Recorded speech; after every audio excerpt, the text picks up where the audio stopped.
Notice that Michael's torso rides high on the surface of the water. His head is carried in a neutral position with a flat neck. The breath is taken with minimal lift of the chin or tilt of the head.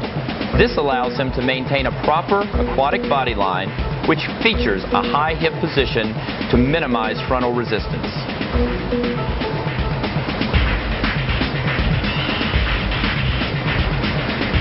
Michael's back and torso remain mostly horizontal through all phases of the arm stroke. Excessive vertical motion wastes energy and increases resistance. It is important to realize that at the top ranges of racing speed, minimization of resistance takes priority over increases in propulsive force.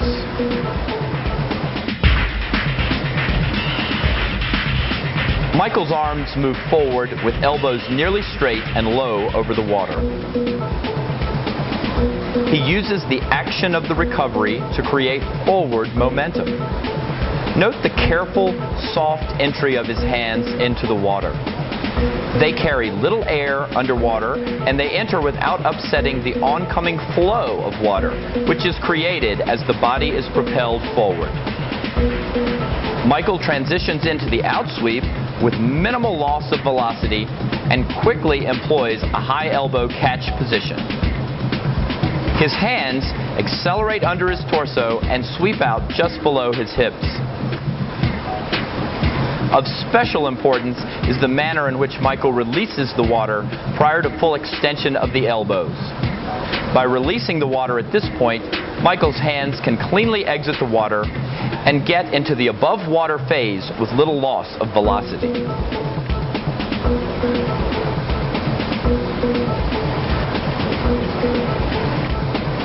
The primary goal is to maintain proper alignment of the head, torso, and lower body so as to minimize resistance and encourage the transfer of energy through muscle elasticity and coordination.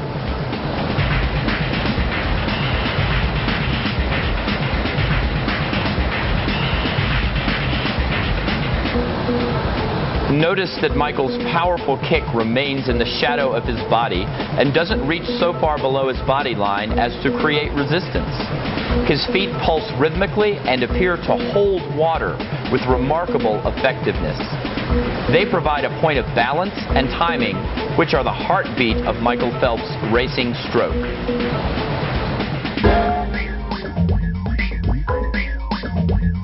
The first thing that most people notice about Michael's butterfly is that he breathes every stroke except for the first strokes off the dive and after each turn. We feel that breathing rhythm is crucial in determining stroke efficiency, and Michael's every stroke breathing pattern is successful for several reasons.